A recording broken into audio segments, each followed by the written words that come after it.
오늘 말씀은요, 하나됨이라는 제목으로 여러분과 말씀을 나누겠습니다. 오늘 주제는 약간 어려울 수 있는 주제입니다. 하지만 필수적으로 알아야 될 주제입니다. 그래서 오늘 이런 마음으로 기도하면서 말씀 나눌 거예요. 지혜와 계시의 영을 부어주세요. 이 지혜와 계시의 영을 통해서 알게 될 수 있는 주제입니다.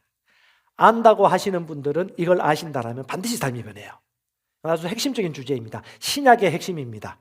구약과 신약을 가르는 핵심이고 십자가와 부활의 능력이 이렇게 표현되는 것입니다.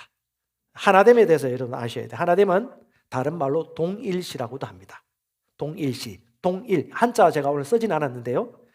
두산 백과사전에 이렇게 정의를 내립니다. 구분하지 않고 동일한 것을 바라보며 그렇게 여기는 것. 따로 구분하지 않고 동일한 것으로 바라보고 그렇게 여기는 것, 취하는 것. 그것이 바로 동일시입니다. 누구와 동일시일까요? 그리스도와 동일시. 그리스도와 동일시. 이걸 다른 말로 하나됨이라는 단어로 오늘 표현할 수가 있습니다. 여러분 지혜와 계시의 영을 하나님께서 오늘 주시길 바랍니다. 우리 중고등부 우리 청년들 눈을 여세요. 마음을 깨어 여십시오. 청년 때에 젊은 청소년부 때에 내 생각을 다른 사람이 생각하도록 절대 양보하시면 안 됩니다. 유튜브 방송의 생각이 내 생각이 되면 안 돼요. 내가 내 생각을 선택할 수 있고 기준을 잡으셔야 됩니다. 어른들도 마찬가지입니다. 그래서 말씀이 그렇게 말하는가를 내가 정확하게 구별하고 내가 선택할 수 있다면 우리는 반드시 성공합니다. 오늘 이 메시지도 마찬가지예요. 동일시대라는 주제가 어른의 주제가 아니에요. 믿는 자, 거듭난 자가 누구나 알아야 될 필수적인 주제입니다. 필수적으로 알아야 될 핵심 메시지예요. 신약의 핵심입니다. 믿는 자의 핵심입니다. 오늘날 우리가 이 복음으로 말미암아 나타난 결과가 무엇인지를 알 수 있는 절호의 기회입니다. 아멘. 결혼에 대해서 저의 생각을 가집니다. 결혼하실 분들은 이왕 결혼할 거면 20대 하십시오. 30대 넘기지 말라고 저는 얘기합니다. 청년들한테. 30대 넘어가면 갈수록 줄어들어요. 결혼할 확률이. 그리고 사람들이 벌써 가. 주도적이고 계획적인 사람이 미리 결혼해버려. 그렇기 때문에 20대 때 미리 결혼하시고, 재정 분야도 오늘 일부의 목사님도 메시지 말씀 전하셨지만 불의의 돈으로 친구를 사귀고 영혼을 구원하는 일들에 대해서 계시가 열린다면 여러분 재물 분야에서도 절대 이기는 자로 살게 될 것입니다. 하나님은 재물을 종으로 부리기를 원하십니다. 재물을 주인이 아니고 종으로 부리신다면 우리는 하나님의 제 생명의 성취를 돕는 것뿐만 아니라 하나님이 예비하신 풍성한 삶을 살기에 부족함이 없을 것입니다. 오늘 오신 우리 10대부터 70대, 80대, 90대, 100대는 없으시죠? 여러분들에게 오늘 이 메시지가 준비되어 있습니다. 다 드십시오. 그냥 단순하게 드시고, 오늘 이해 안 되시면 10번 들으시고 100번 들으시고, 언제까지? 내가 쉽게 말할 수 있을 때까지, 내가 쉽게 표현할 수 있을 때까지. 믿는 것은 인정됩니다. 확언이 돼요. 고백이 됩니다. 동의가 됩니다. 이걸 다양한 표현으로 하는 건데요, 우리가 누군가에게 설명할 수 있어야 되고, 내가 그것을 안다라면 모든 눌림과 자유치 못하게 하는 모든 속박으로부터 참자유를 얻을 수가 있습니다. 아멘. 주님과 하나됨. 따라합시다. 주님과 하나됨. 하나됨. 주님과 하나됨. 나는 주님과 하나입니다. 옆 사람 보고, 당신은 지금 내 안에 주님을 보고 계십니다. 당신은 지금 내 속에 주님을 보십니다. 아멘. 미사여구가 아니에요. 실제입니다. 이미 일어난 실제예요. 여러분은 지금 머리 없는 분을 보는 게 아닙니다. 내 안에 계신 예수님을 보고 계십니다. 인격에 계신 주님을 보고 있는 것입니다. 여러분이 손을 펼치면 누가 손을 펼치는 거죠? 예수님께서 손을 펼치는 것입니다. 아멘. 자, 주님과 하나됨에 대한 생각나는 많은 단어들이 있지만 저는 그런 생각이 많이 납니다. 침례가 주님과 하나됨을 예표하는 것입니다. 상징이에요. 주님과 함께 죽었습니다. 주님과 함께 살아났습니다. 주님과 함께 새 생명으로 살아났습니다. 침례는 주님과 하나됨을 표현하는 것입니다.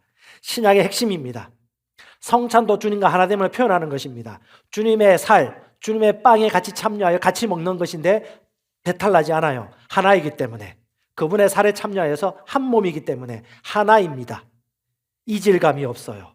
주님의 피에 참여했습니다. 주님의 떡에 참여했습니다. 성찬 또한 주님과 하나됨입니다. 아멘. 주님은 우리의 머리입니다. 우리는 그분의 몸입니다. 몸의 지체의 머리이신 예수님과 몸은 떨어지면 사망이에요. 주님과 우리는 하나입니다. 우리는 머리에 연결된 몸입니다. 아멘. 주님은 포도나무입니다. 우리는 가지입니다. 포도나무와 가지는 연결되어 있습니다. 다시 한번 고백합시다. 주님과 나는 하나됨입니다. 아멘. 우리는 그분의 살과 뼈와 피입니다. 우리는 그분과 연결된 분입니다. 그분과 연합되었습니다. 이것이 신약의 핵심입니다. 수많은 사람들이 이 진리를 모르기 때문에 여전히 고생하고 있습니다. 작년 코로나 상황 가운데서도 많은 분들이 이 복음을 듣고 구원받기도 하고 침례받기도 하고 또 말씀으로 상담받기도 했습니다. 근데 뭐 청년들은 잘 모르겠지만요. 믿음 생활 좀 오래 하신 분들, 그리고 이제 믿음 생활 하신 지 얼마 안 되신 분들 삶을 돌아보면 너무 처절해요. 그렇게 기도하고 그렇게 말씀 보고 그렇게 봉사하고 그렇게 헌금 드리고 그렇게 헌신했는데 삶의 변화가 없는 거예요. 내가 알고 있던 복음이 이것이 맞나? 너무 불쌍해요. 그 표현이 맞아요. 너무 불쌍해요. 그래서 이분들이 하나님의 정확한 복음을 알고 난 이후에 하는 말이 뭐냐 하면 내가 속은 것 같다. 속은 게 아니에요. 몰라서 그런 거죠. 그런데 너무 몰라. 모르는 사람이 너무 많아요. 그러니까 이 모르는 걸 누군가 알려줘야 되는데 여호와를 알지 못하면 망하는데 복음을 정확하게 알지 못하면 망하는 거니까 누군가는 전해줘야 되는데 우리가 알고서는 전할 사람이 없다는 것이죠. 그래서 저와 여러분은 지금 이 복음을 전하는 블루오션입니다. 우리에게 그 사명이 있는 거예요. 근데 이분들이 이 하나됨의 복음, 이 하나됨에 대한 것을 정확하게 이해한다면 절대 구약 속에 살 수 없어요. 신부는 신약 성도인데 환경은 구약이야. 구약의 복음을 믿으면서 신약 성도의 결과를 얻기를 원해. 이게 자체가 모순인 것이죠. 그래서 제가 몇 가지를 준비해 왔습니다. 그런 적 누구든지 그리스도 안에 있으면 새로운 피조물입니다. 이전 것은요 지나갔는데 여전히 이전 것을 붙들고 있어요. 계속 회개합니다. 계속 붙들고 나는 그를 죄인입니다. 주님 죽여주시옵소서. 그렇게 죽지 않습니다. 그냥 죽으면 되는데 계속 떠나보내지 않아요. 떠나보내지 않으니까 계속 죄책감이 됩니다. 계속 수치감이 됩니다. 떠내보내는 법을 몰라요. 왜냐? 새로운 피조물을 모르니까. 주님과 하나 되었다는 그 진리를 모르니까. 이전 것은 지나갔으니 보라 새 것이 되었다라는 것을 볼 수 있어야 되는데 여전히 새로운 피조물이 무슨 말인지를 몰라요. 입술로는 시인하는데 너무 그런 영혼들이 많습니다. 자기는 더럽대요. 하나님이 더럽대요. 그래서 그는 나는 죄인입니다라고 얘기합니다. 하나님의 복음 가운데 당신은 의인입니다라고 얘기하는데 자기는 죄인이래요. 죄인은 계속 수치감이 듭니다. 아무것도 할 수 없어요. 오늘 로마서 말씀 보십시오. 로마서 4장 25절, 24절, 25절에 보면 주님이 우리의 죄를 위해 죽으시고 우리의 의롭게 위하여 살아나셨습니다. 그분을 믿음으로 말미암아 우리는 의롭게 되었습니다. 아멘. 그것을 우리가 안다라면 의롭게 되었습니다라고 얘기하는 게 정상인 것이죠. 주님은 우리의 의롭게 하기 위하여 그분은 죄가 되셨습니다. 그래서 우리는 의인이 된 것이죠. 근데 여전히 죄인이래요. 성경 말씀을 대놓고 얘기해도 죄인이래요. 아니 제발 행동을 보지 말고 본성을 보십시오. 주님이 이루신 복음을 보십시오. 우리의 최종 근거는 하나님의 말씀입니다. 라고 얘기를 하니까 그제서야 눈이 동그래지면서 네 라고 고백하더라고요. 대부분 그렇습니다. 자기는 더럽대요. 영혼이 결핍되어 있다고 합니다. 부족하니까 자꾸 채워야 된대요. 나는 벌레 같으니까. 그는 계속해서 위로 올라가야 됩니다. 그래서 자꾸 기도하고 헌신하고 더 기름 부음 받는 곳으로 자꾸 움직임을 당하고 계속해서 고통을 당하는 것이죠. 하지만 주님께서는 예수 그리스도의 피로 말미암아 우리를 산꼭대기에 올려주셨습니다. 우리는 산꼭대기에서 이제 내려다보고 적응하는 삶을 사는 것이지 올라가기 위하여 애쓰고 힘쓰는 삶을 사는 자가 아닙니다. 우리는 그리스도 예수 안에서 이미 거룩한 자입니다. 아멘. 고린도전서 1장 30절에 뭐라고 말합니까? 예수님은 하나님께로부터 나오셔서 우리는 하나님께로부터 나와서 예수 안에 있고 예수는 하나님으로부터 나와서 우리에게 와셔서 뭐요? 크게 말씀하십시오. 지혜와 의로움과 거룩함과 생명과 구원이 되셨잖아요. 아멘. 거룩함이 되셨다니까요. 주님이 우리에게 오므로 말미암아. 그러니까 주님과 나의 하나됨을 이해하지 못한다면 내가 거룩한 것과 주님이 거룩한 것은 별개가 되는 거예요. 주님과 내가 하나됨을 알지 못한다면 주님의 지혜와 나의 지혜는 별개가 되는 거예요. 그리고 비교당하죠. 저 사람의 지혜, 나의 지혜. 나는 저 사람보다 못한데 라고 비교의식에 빠져서 정죄감에 빠지고 나는 할 수 없다 라고 하는 거예요. 다시 말합니다, 여러분. 주님과 우리는 하나입니다. 주님의 지혜는 나의 지혜입니다. 주님의 의가 나의 의입니다. 주님의 영생이 나의 영생입니다. 이것이 주님과 나의 하나님입니다. 아멘. 여러분 기억하십시오. 우리는 셀 교회를 얘기하고 있습니다. 교회는 셀이에요. 소그룹입니다. 그래서 진짜 중요한 것은 셀 리더예요. 구약 시대에서는 제사장이 있었고 왕이 있었습니다. 그들만이 우리를 가르치는 성직자 반열이 있었죠. 하지만 신약 시대는요, 베드로전서 2장 9절 10절에 보면 뭐라고 말합니까? 너희는 택함 받은 족속이요, 왕 같은 제사장이요, 거룩한 나라요. 자, 우리 옆 사람 보고 얘기합시다. 당신이 거룩한 제사장입니다. 믿으십시오. 제사장이랄까요? 중학생, 고등학생이 아니에요. 제사장이 되니까요. 제사장답게 말하시면 돼요. 우리도 그렇게 볼 것입니다. 하나님이 모든 사람을 제사장 삼으셨습니다. 하나님이 모든 사람을 이 땅 가운데 말씀으로 다스리는 왕으로 삼으셨습니다. 하나님이 모든 사람들이, 하나님의 모든 거듭난 사람들이 내 안에 계신 성령으로 말미암아 삶에 대한 그 다음 단계의 성령의 지도와 인도를 받도록 성령께서 내 안에서 말씀해 주시고 선지자의 삶을 살도록 인도해 주시고 계십니다. 그래서 우리는 다른 사람을 격려해 주고 믿음의 말로 세워줄 수 있는 것이죠. 아멘. 이해가십니까? 주님은 우리 안에 계십니다. 예수님과 나는 하나입니다. 분리되지 않았습니다. 골로새서 1장 27절에 주님은 우리 안에 계셔서 영광의 소망이라고 말씀하시며 너희 안에 계신 예수 그리스도, 내 안에 계신 예수가 누구라고요? 영광의 소망입니다. 주님은 나와 함께 죽으셨고, 나와 함께 장사되셨고, 나와 함께 부활하셨고, 나와 함께 승천하셨고, 나와 함께 보좌 우편에 앉아 계십니다. 자, 여러분 다 아는 내용입니까? 여러분, 복음은 정확하게 믿고 알고 인식하셔야 돼요. 그러면요, 자, 나름 이성적인 사람, 머리로 말씀을 받는 사람은 나 다 아는 거야 라고 얘기해요. 하지만 삶은 안 변합니다. 하지만 진짜 그것을 이해하고 믿는 사람은요, 삶이 변합니다. 그래서 저와 여러분은 오늘 이 동일시를 정확하게 아셔야 돼요. 아무리 봉사하고 힘쓴다고 해서 동일시가 이해되는 것이 아닙니다. 이 세상에 있는 많은 구약 속에 사는 신약 성도들은요, 내가 거절할 것과 받아들여야 될 것을 구분하지 못합니다. 그리고 그는 자기의 정체성에 대해서 희미한 기억을 가지고 있어요. 내가 누구인지 안다라면 보여지는 것에 낙심하지 않아요.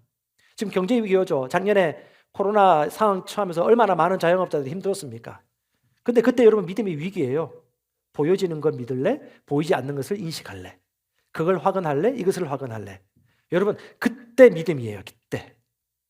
그때 믿음이 발휘되는 것입니다. 여러분, 사도행전 역사를 보면요, 하나님의 말씀이 언제 역사했느냐? 어려울 때. 저는 그런 생각을 합니다. 만약에 스데반이 핍박을 당하고 죽고 4명의 핵심적인 그 3명의 핵심 제자 가운데 야고보가 칼로 죽임을 당할 때 엄청나게 많은 교회들이 흩어졌거든요. 자, 만약에 우리 교회가 핍박을 당하거나 고통을 당하여서 이렇게 같이 모여서 예배드리지 못한다. 여러분 어떻게 하실 겁니까? 저는요, 엄청난 교회가 배가 될 것을 보여집니다. 왜냐? 살아야죠. 그런데 그런 핍박과 고난이 오기 전까지는 그만큼의 간절한 기도와 믿음을 발휘할 수 있는 기회가 안 주어져요. 어제 어떤 분이 그 얘기 하더군요. 사업을 한대요. 자기는 만난 사람마다 사업하라고 말하고 싶대. 이 말씀을 듣는 분들. 왜요? 2가지 경우를 얘기해요. 사업을 하면 마음껏 내가 재물에 대한 능력을 발휘할 수 있는 기회를 활용해 보는 거고, 또 하나는 진짜 믿음이 강해지지 않을 수가 없다고. 믿음이 아니어서는 할 수 없다고. 재정적인 압박이 오는데 여러분, 그때 주여 하는 그 주여가 우리가 지금 편하게 앉아가지고 주여 하는 것하고 그런 상황 처했을 때 주여, 고3 수험생이 주여 하는 것하고 중학교 1학년이 주여 하는 것 똑같은가요? 그럼에도 불구하고 우리가 이 평시에도 우리가 성장하는 겁니다. 계속 일어나야죠. 여러분들 믿음이 충만합니다. 단지 선택하지 않을 뿐입니다. 오늘 여러분이 선택한다면 새로운 길이 열리게 될 것입니다. 저는 여러분들 믿음으로 사시기 바랍니다. 아니, 믿음으로 사는 게 어려운 게 아니에요. 내가 누구인지 알고 그냥 살아가시면 되는 것입니다. 자, 동일시에 대해서 여러분께 말씀 좀 나누겠습니다. 자, 속량이라는 단어 들어보셨죠? 속량은 값 주고 치르다는 것입니다. 값을 주고 치르다. 주님이 속량의 은혜를 베푸셨어요. 주님이 대신 값 주고 치르셨습니다. 언약에는 2개가 있는데요. 하나는 하나님께서 구약 가운데 아브라함과 맺으신 언약이 있습니다. 또 하나는 친히 주님께서 이 땅에 보이신 새 언약이 있습니다. 이것을 앞에 것은 구약, 뒤에 것은 신약이라고 합니다. 자, 여러분 구약과 신약을 구분하셔야 됩니다. 오늘 계속해서 그 얘기를 합니다. 자, 구약은요, 여호와 아브라함 사이에 맺은 언약으로서 이거는 할례로서 증표가 일어납니다. 자, 집에서 찾아보세요. 창세기 15장, 17장. 15장에 보면 주님께서 아브라함과 언약을 맺었습니다. 네 후손을 통해서 나는 백성들이 이 땅을 차지할 것이다. 온 땅에 번성하게 될 것이다. 내가 너를 통해 이 땅을 다스리리라고 언약의 약속을 하셨습니다. 그 언약의 약속을 하고 난 다음에 3년 된 숫염소, 순양이나 짐승을 반으로 갈라놓고 제사를 지내라고 합니다. 그때 주님께서 불꽃을 임하세요. 그러니까 쪼개진 짐승사로 불이 확 임해버려요. 그게 뭐냐 하면 죽음이 아니고서는, 한마디로 끝까지 영원히 폐기하지 않는 언약이다. 이 죽음이 아니고서는 가를 수 없는, 즉 내가 이 언약을 반드시 내가 너한테 지킨다라고 내가 너한테 증명을 하는 것이다 라고 하면서 증표로 뭘 했냐면, 남자아이들이 태어나면 8세 됐을 때 할례를 행하라고 합니다. 오늘날 뭐 포경수술도 해당되는 건데요, 남자의 표피를 잘라가지고 그 피로 말미암아 어떻게 해요? 이것이 증표다라고 창세기 17장 13절 14절에 얘기하고 있는 거예요. 이것이 뭐죠? 하나님의 언약의 표입니다. 하나님이 맺으신 거예요. 자, 읽어드릴게요. 너희 집에서 난 자든지 너희 돈으로 산 자든지 할례 받아야 하리니 이에 내 언약이 너희 살에 있고 영원한 언약이 되려니와. 할례 받지 아니한 남자 곧 포피를 베지 아니한 자는 백성 중에서 끊어지리니 그가 내 언약을 배반하였습니다. 언약이 중요해요. 다시 말합니다. 여러분, 언약이 중요해요. 자, 신앙생활 하시는 분들은 언약을 이해하셔야 돼요. 구약과 신약, 옛 언약과 새 언약. 자, 오늘 끝나고 난 다음에 질문 들어갑니다 라고 하면 긴장하고 듣겠죠. 우리 청소년부터 다 들으세요. 우리 다 들으셔야 됩니다. 옛 언약과 새 언약의 차이를 이해하셔야 됩니다. 주님, 지혜와 계시의 영을 더해 주십시오. 자, 신약은요, 새 언약입니다. 새 언약은 구약 같은 경우는 짐승의 피, 그리고 할례를 통하여 증표를 했다면, 신약은요 예수의 피로 말미암아 맺어진 언약입니다. 예수의 피, 죄 없는 그 어린 양의 피, 2번, 3번, 100번, 1000번 다시 드리지 않아도 되는 한 번의 제사, 그 영원한 언약의 피, 예수의 피입니다. 자, 로마서 5장 9절 우리 또박또박 같이 한번 읽어보십시다. 시작.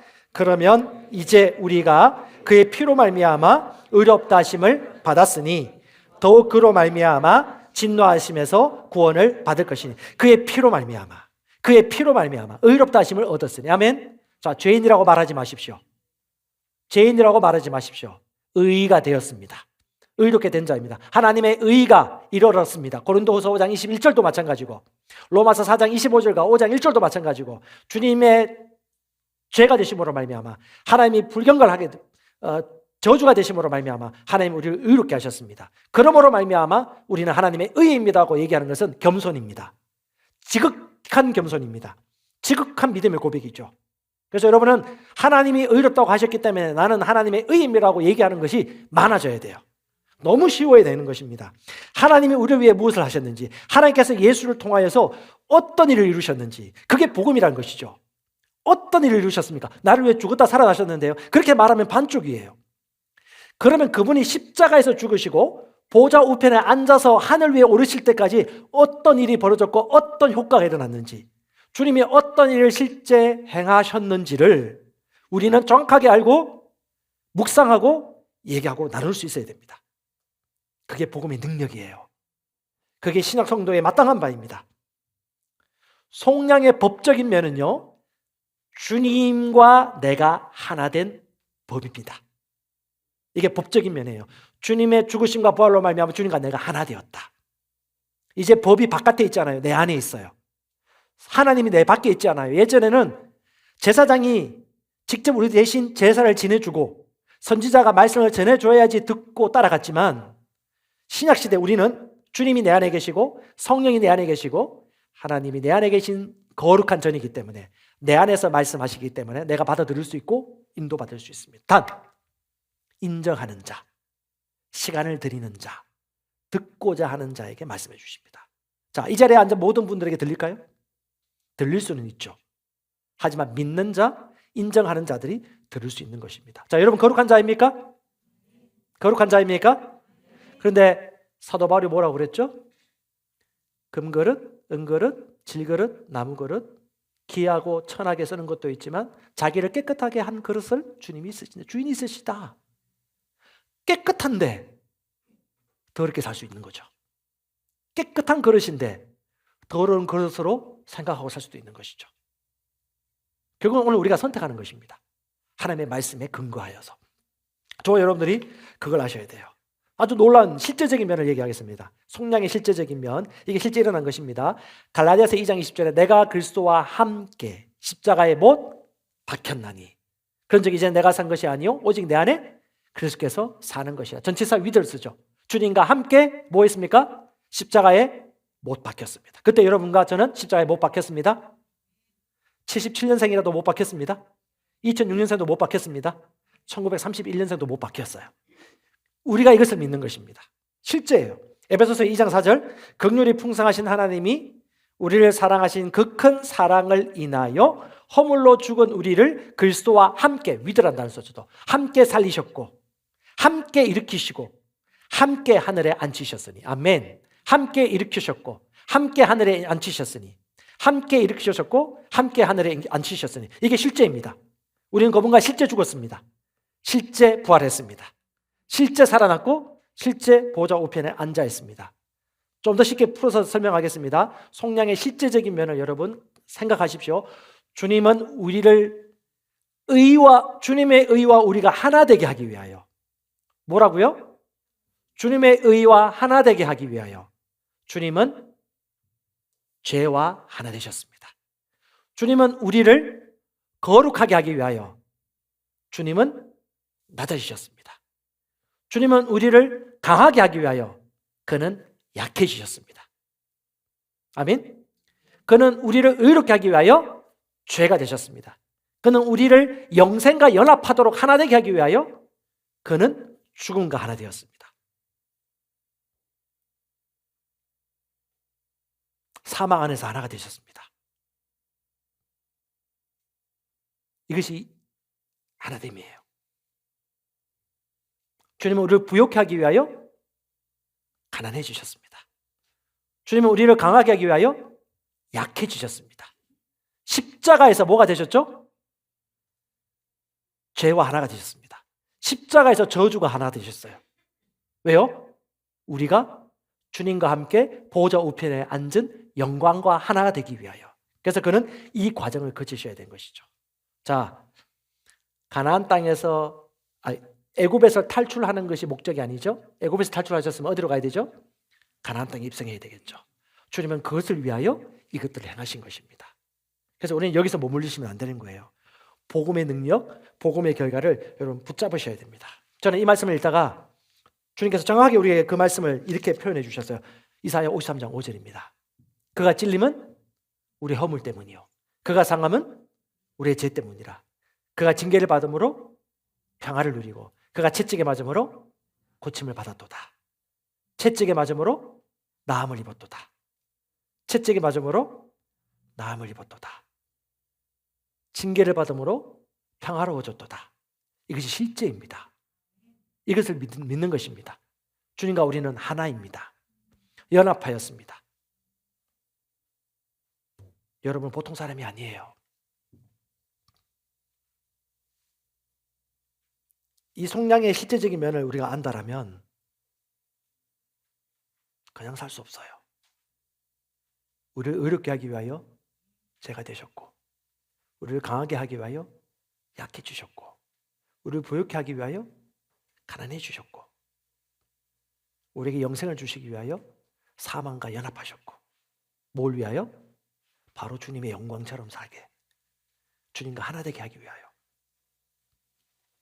여러분 이런 사고방식을 가지셔야 됩니다. 보통이 아니에요. 피언약이라고 한번 들어보셨을 거예요. 여러분 피언약, 새언약은 다른 말로 피언약이라고 합니다. 피언약은요, 여러분 찾아보시면 아시겠지만 피로 맺은 언약이에요. 여러분 성경에 보면 여러분 의형제도 들어보셨죠? 다윗과 누구죠? 네, 요나단이 피언약을 맺었습니다. 거의 다윗과 요나단이 의형제를 맺었죠. 사무엘상 18장 3절입니다. 피로 나는 형제의 언약입니다. 요나단은 다윗을 자기 생명같이 사랑하여 더불어 언약을 맺었으며 요나단이 자기가 입었던 겉옷을 벗어 다윗에게 주었고 자기 생명같이 너무 사랑하여 하나 되었어요. 겉옷을 벗어 다윗에게 주고 군복과 칼과 활을 띠도 그리하였습니다. 이게 정표란 것이죠. 뭐가? 너와 나는 하나다. 내가 너를 위해, 너가 힘들 때 내가 너 도와줄 것이고 내가 힘들 때 네가 나를 도와줄 것이다. 우리는 운명, 생명 공동체이다 라고 언약을 쫙 맺은 거예요. 우정과 신뢰의 약속입니다. 언약의 증표예요. 그래서 여러분 이후에 성경 말씀을 보면 아버지 사울이 다윗을 죽이려고 할 때 요나단이 아버지 앞에 나가서 다윗에 대한 선한 보고를 합니다. 그리고 사울이 정신이 돌아가지고 다윗을 죽이려고 할 때 미리 다윗에게 가서 은지를 줍니다. 도망가라. 아버지가 너를 죽이려고 한다. 뭐예요? 언약 맺었기 때문에. 언약 맺었기 때문에. 하나된 언약을 맺었기 때문에. 그리고 난 다음에 나중 사울과 요나단 전사합니다. 그리고 난 다음에 다윗은 그 언약을 맺었기 때문에. 뭘 맺었기 때문에? 언약을 맺었기 때문에. 다시 말합니다. 여러분 성경 자체가요. 약이에요. 약속이에요. 언약입니다. 그래서 그는 그 약속을 지키기 위하여 사울 왕과 그의 아들 요나단을 성대한 장례식 치러주고요. 애가까지 불러서 노래 불러줍니다. 그리고 요나단의 아들인 누구였죠? 머비보셋의 재산을 보존해주고 왕의 상에 앉아서 같이 밥을 먹을 수 있도록 혜택을 베풀어줍니다. 왜요? 언약을 깼기 때문에. 자, 여러분 하나님이 언약의 하나님이에요. 그럼 우리는 어떤 사람입니까? 언약의 사람인 것이죠. 자, 언약이 그렇다면 언약의 결과는 반드시 온다는 거. 자, 하나님이 물렁물렁 하시고 약속을 변개하는 분이실까요? 절대 그렇지 않아요. 내 편에서 안 믿을지언정 주님은 변함이 없거든요. 그러면 어떻게 해요? 내가 그것을 알고 믿고 기다리면 되는 거예요. 기쁨과 감사함으로. 뭘 해요? 기쁨과 감사함으로. 아멘. 애 달아서 오지 않을까 봐 노심초사하면서 걱정하는 것이 아니에요. 감사와 기쁨으로 주님이 언약을 맺으셨으면 그것이 내 거다. 자, 우리 청년들, 청소년들, 여러분이 행복한 결혼생활 할 것을 믿습니까? 못하는 이유가 뭐죠? 뭘 봐서? 아니요. 우리는 언약 백성이라니까요. 약속을 붙잡으시면 되는 것입니다. 우리 작년 우리 성도님들, 여러분의 10년 이후의 삶이 어떻게 될 것 같습니까? 언약의 백성들이 마땅히 품어야 할 걸 품으셔야죠. 그렇게 얘기하셔야 되고요. 마찬가지입니다. 아프리카에도 이런 피언약이 있었습니다. 여러분 그 피의 언약이라는 E.W. 케니 목사님 책을 보면 그 이야기가 잘 나와요. 아프리카, 북아프리카, 이 아프리카 가운데는 피의 언약이 있었어요. 저부족과 내부족이 하나다. 연합 공동체다라고 하면 부족의 대표가 만납니다. 그리고 포도주 잔을 하나 가지고 와요. 그리고 손에 피를 냅니다. 그리고 피를 떨어뜨려요. 한 방울, 두 방울 떨어뜨립니다. 그러면 그 피를 섞어요. 서로. 두 부족 간에 피가 섞어요. 그리고 이 피 포도주 잔을 들이면서 나 한 잔, 너 한 잔 마십니다. 뭡니까? 너와 나는 이제 하나야. 죽음이 갈라놓을 때까지 끝까지 너와 나는 하나야. 너희가 공격을 당하면 우리가 도울 거야. 혈맹이란 말도 쓰죠. 물론 오늘날은 정치적인 혈맹이지만 여기서 말하는 것은 언약의 혈맹이에요. 이게 바로 피의 언약입니다. 예수님께서 보통 인간이 아니고 독생자의 피를 통해서 혈맹을 하신 거예요. 피의 언약. 뭐냐? 반드시 내가 이걸 지킬 거야. 하나님이. 내가 반드시 지킬 거야. 그렇게 하신 것이 바로 신약 성경에 표현된 것이 로마서 6장 3절 4절 5절이에요. 저는 이 말씀이 이해될 때 얼마나 기쁘고 날뛰었는지 로마서 말씀이 다 풀리더라고요. 자, 로마서 다시 말합니다. 여러분 로마서를 이해하려면 피의 언약을 이해하셔야 돼요. 갈라디아서도 마찬가지고요. 자, 신약, 자 같이 읽어보십시다. 6장 3절에서 5절 시작. 예수 그리스도 안으로 침례받은 우리가 그의 죽으심 안으로 침례받은 것을 알지. 자, 그리스도 안으로 침례받았다. 자, 그리스도와 함께 하나가 되었다는 것입니다. 그리스도 속으로 그분과 함께 같이 잠겼다. 침례받았다. 함께 일어났다. 죽으심 안으로 침례받았다. 연합되었다는 것입니다. 자, 4절. 그러므로 우리가 그와 함께 받은 침례에 의하여 죽음 안으로 장사되었으니 이는 아버지의 영광으로 인하여 그리스도를 죽은 자들로부터 일으키심과 같이 우리도 또한 생명의 새로운 가운데 행하게 하려 함이라. 그리스도를 죽은 자들로부터 뭐 하신 같이? 일으키신과 같이, 그분을 죽음의 권세를 일으키신과 같이 우리도 또한, 이게 중요한 거예요. 동그라미 3개 하셔야 돼요. 우리도 또한 생명의 새로운 가운데 행하게 하려 하심이라. 죽음을 이긴 생명, 속박을 이긴 생명, 질병을 이긴 생명. 자, 이 주님과 나와 하나됨이 믿어지는 사람은 오늘 질병에서 걸어 나오십니다. 당연한 거 아닌가요? 주님의 채찍에 맞음으로 고침을 받았도다. 주님의 채찍에 맞음으로 주님은 우리의 질고를 위하여 죽으셨고 우리의 약함을 위하여, 우리의 강함을 위하여 약해 주셨고 그가 저주가 되심으로 말미암아 우리를 속량케 하셨죠. 하나 되게 하셨죠. 이것이 하나님의 복음입니다. 여러분 건강에 대한 믿음을 가지십시오. 치유에 대한 믿음을 가지시고요. 재물에 대해서 제한을 하지 마십시오. 두렵고 떨리는 율법적인 설교를 벗어나십시오.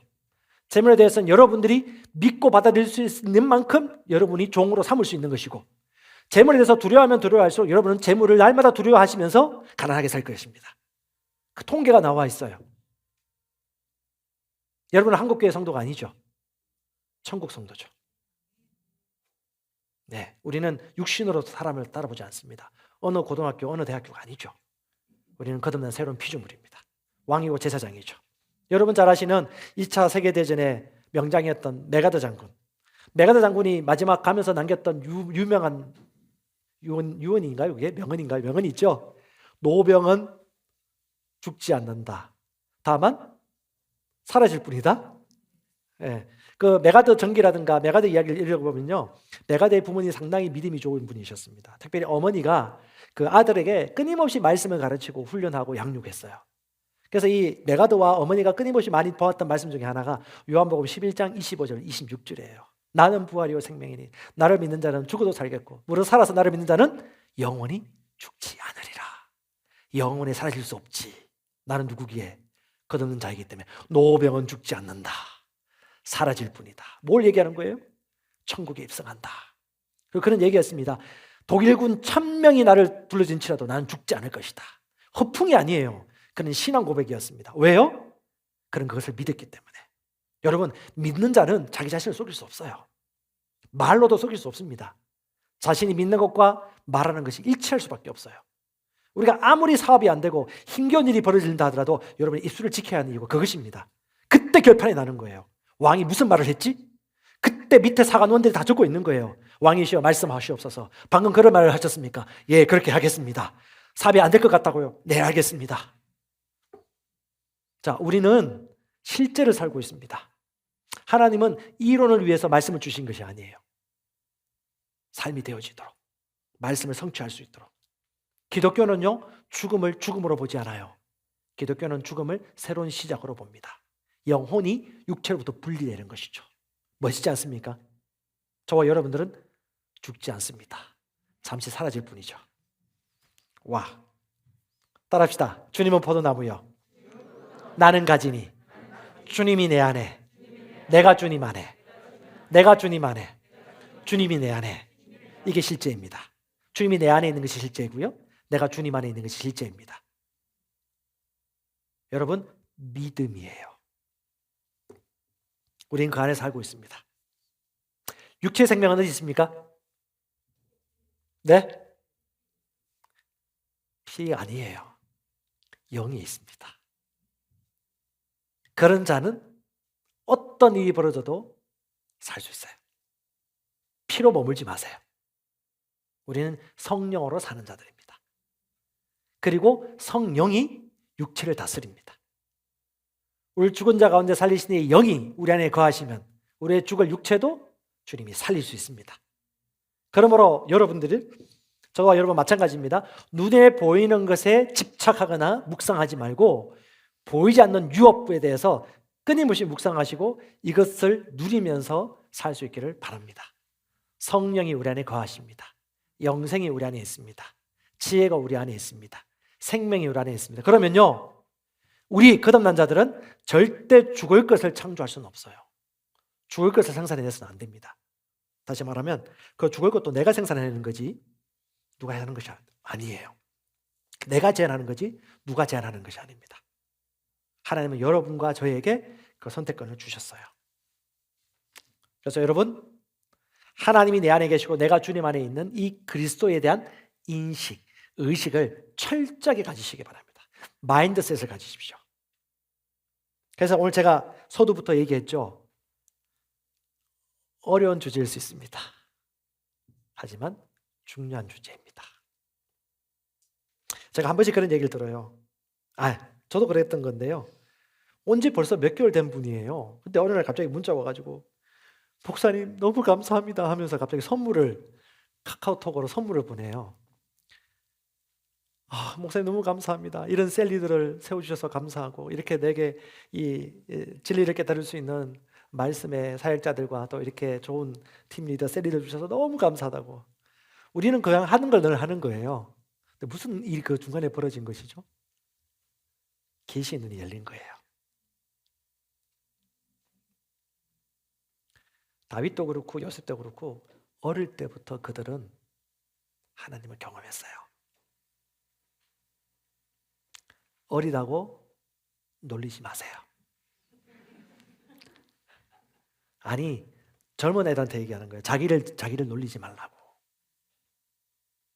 나는 어리지 않다고. 나는 올바른 것을 분별하고 선택할 수 있다고 얘기하세요. 누가 정하는 거예요? 생각을 가지고 선택할 수 있는 사람이 가지는 것입니다. 지금 코로나 때문에 같이 예배 못 드렸어요. 특별히 유치부, 초등부 아이들은 같이 모이면서 말씀을 같이 묵상하고 도와주고 보여주는 게 진짜 중요한 시기입니다. 그런데 지금 의도적으로, 억압적으로 어떻게 못하게 되었죠. 그럼 어떻게 됩니까? 누군가는 책임져야 되지 않겠습니까?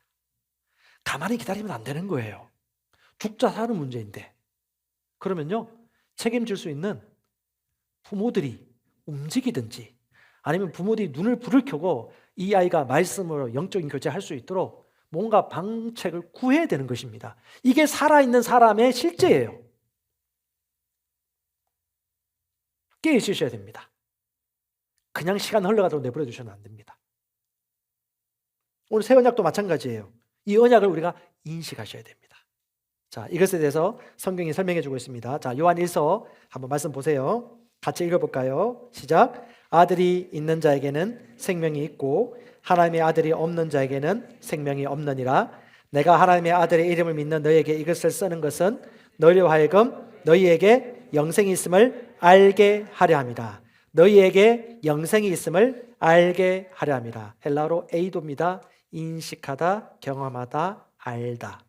영생이 있음을 인식하다. 요한일서 3장 14절에도 얘기합니다. 형제를 사랑함으로 사망에서 옮겨 생명으로 들어간 줄을, 사망에서 옮겨 생명으로 들어간 줄을 알거니와 인식하거니와 사랑하지 않는 자는 사망에 머물러 있느니라. 사망에서 옮겨 생명으로 들어간 줄을 알거니와. 자, 이것을 아는 자는 합당하지 않는 분위기를 용납하지 않습니다. 합당하지 않는 고백을 할 수가 없어요.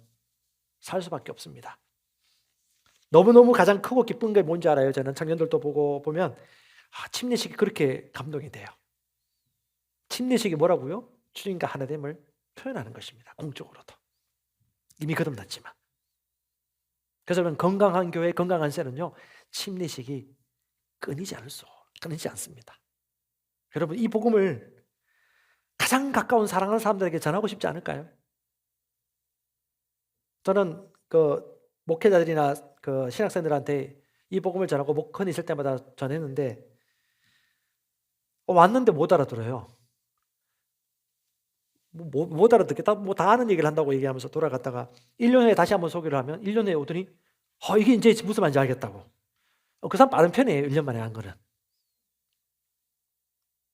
구원과 침례는요, 마땅한 것입니다. 여러분, 너무 감격스럽지 않습니까? 우리 셀에서, 우리 팀에서 침례만큼 행복한 건 없는 것 같아요. 누르는 기쁨이 아니고요, 진짜 죽었다 살아나는 기쁨. 그 감격. 올 한 해 여러분 이 기쁨을 자연스럽게 많이 누리시기 바랍니다. 그리고 그가 살아나면요, 밥을 먹여야죠.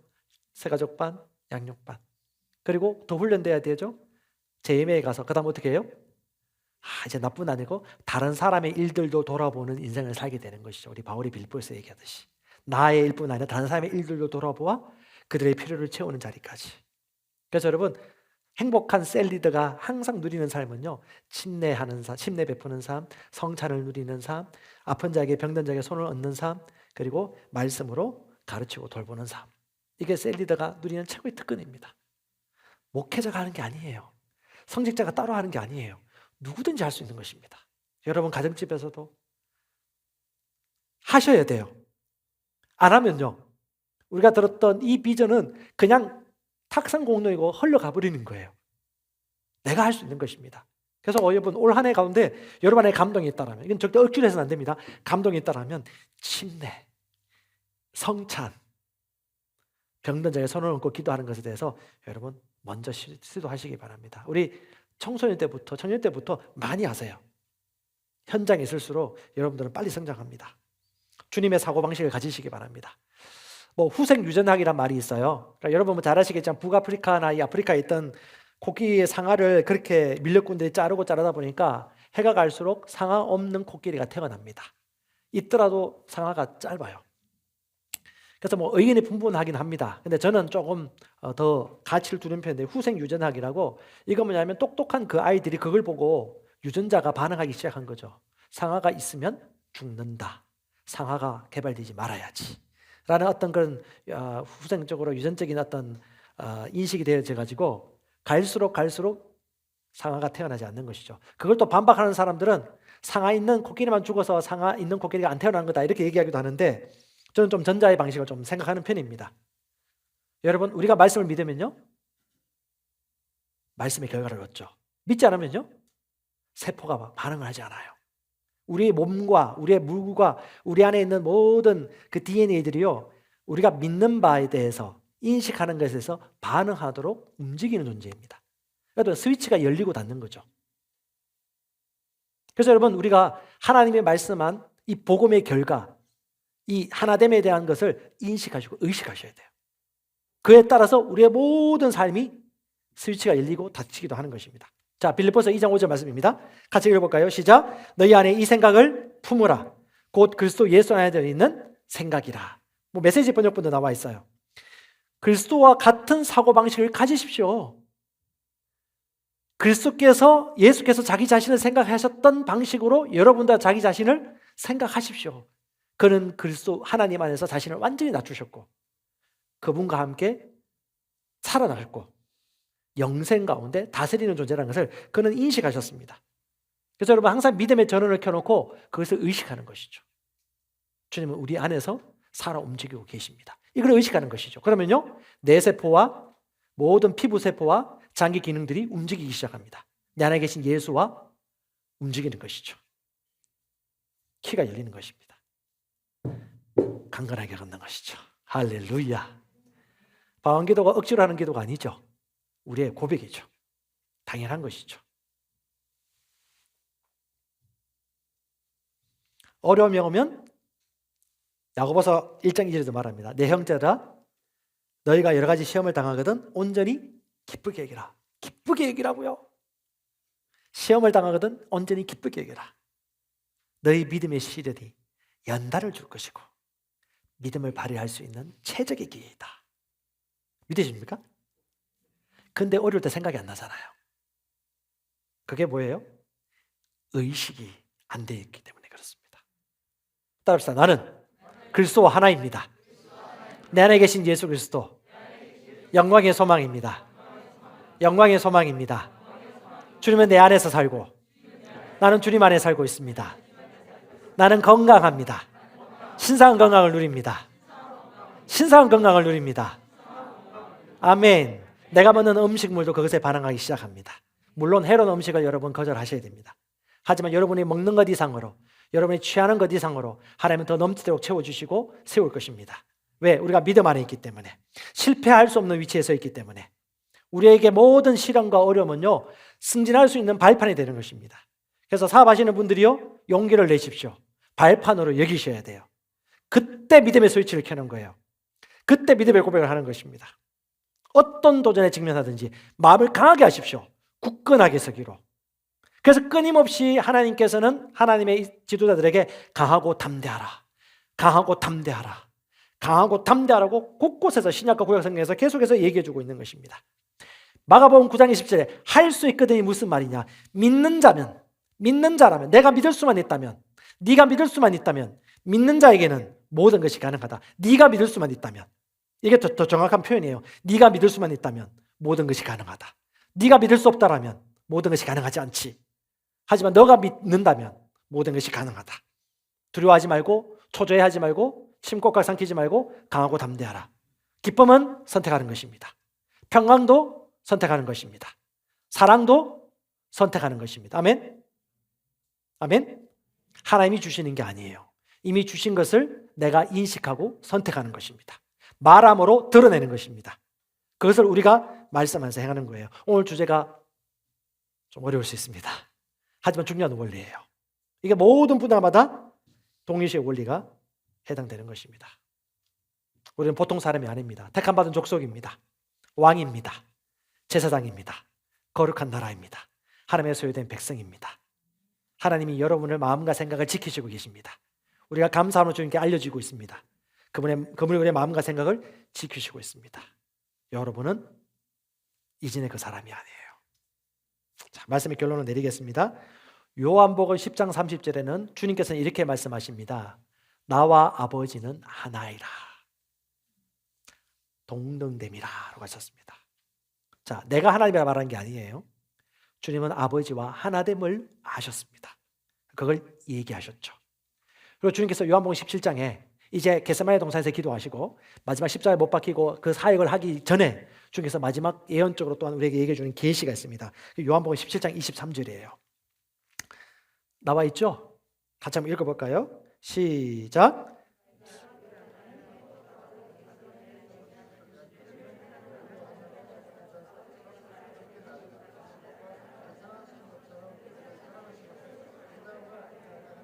아멘. 세상이 아버지께서 예수를 사랑하신 것과 똑같이 아버지께서 우리를 똑같이 사랑하는 것을 이 세상이 알게 된다.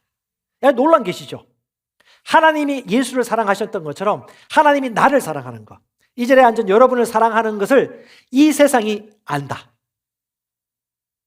그것은 이미 선언되었어요.